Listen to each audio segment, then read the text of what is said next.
Yes, children. So far, what we have seen, what is democracy, what is the definition given to the democracy, and what is public opinion. The public opinion is the important characteristic feature of democratic form of government, and how the public opinion is built. Understood? Then what are the agencies of public opinion? There are two types of agencies you have seen, that is print media and electronic media. Now let us see what is the role played by media in shaping the public opinion. The first one, the media plays important role, significant role, particularly in democratic form of government, particularly that is it plays important role in the formation of public opinion. It acts as a bridge between government and the public, and also media keeps on a check on government activities. In such a way, media plays important role in democratic form of government. And the first important one, formation of public opinion. Just now we have seen what is public opinion. Public opinion means the wants, desires, and way of thinking of the majority of the people is called public opinion. Then how it is formed? How public opinion is formed? That is, public opinion is formed based on the information. How do they get information? Through television, radio, newspapers, and other sources. So the information what they get through different sources, what I told you just now, based on that, the public opinion is generally formed. Whenever they get the information, they express their opinion, particularly on functioning of the government and some social issues and even the developments around them. So whenever they get information through different sources, they opine about the functioning of the government, on social issues, and even on the development around the world. In such a way, public opinion is formed, particularly in the formation of public opinion, the media plays active role. This is the first one. Coming to the second, it acts as a bridge between government and the people. See, the media conducts different programs on current affairs, different programs on social issues, different programs on welfare activities. In such a way, the media conducts different programs on these. By conducting such programs, it forms a platform for such discussion. If there is no media, the other people cannot know what is truth.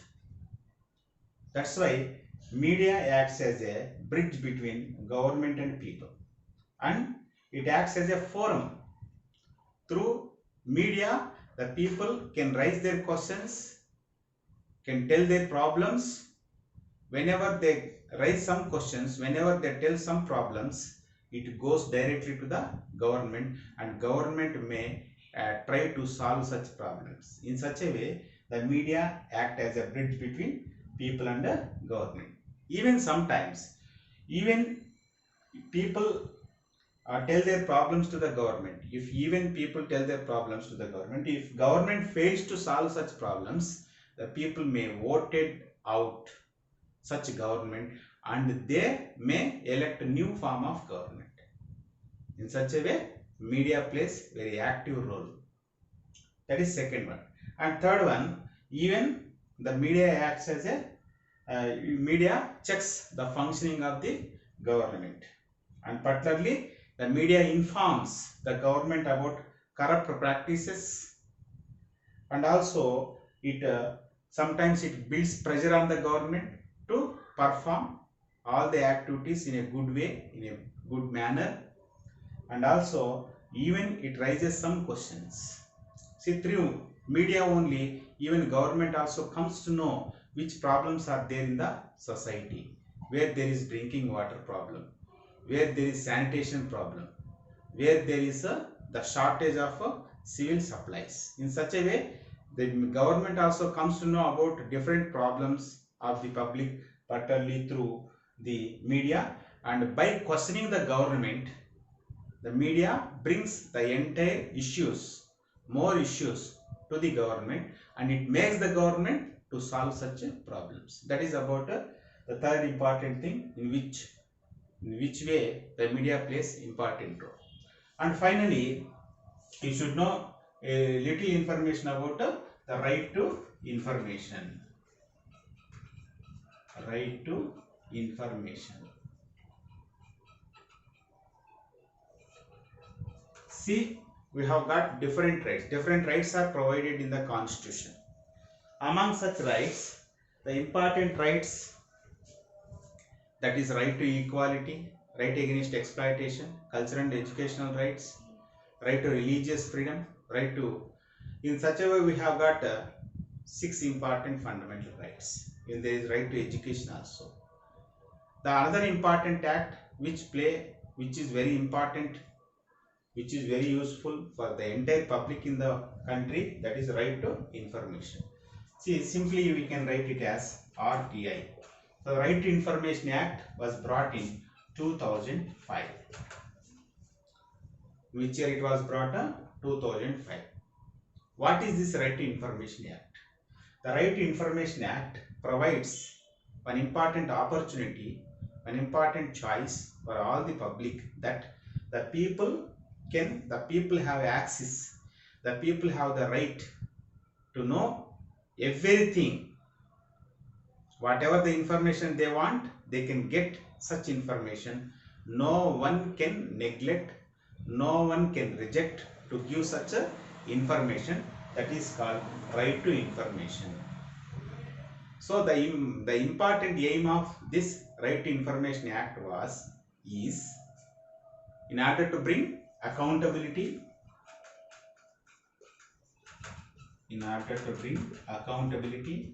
transparency in the government activities. What is the important aim of Right to Information Act? It wants to bring accountability. Just take simple example. Just for your village, one road was laid in order to link another village. Just if you want to know how much money was spent to lay that road by the government, you can know by asking your question through Right to Information Act. They have to provide such information. How much money was spent, how many laborers were involved, how many days actually they took to complete that laying of that road. In such a way, you can get such information through this Right to Information Act.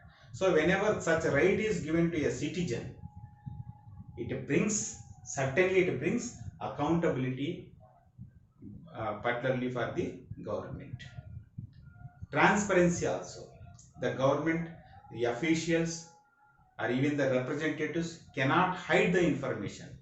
They cannot hide. They have to show that information. They have to disclose that information to the public. Next one.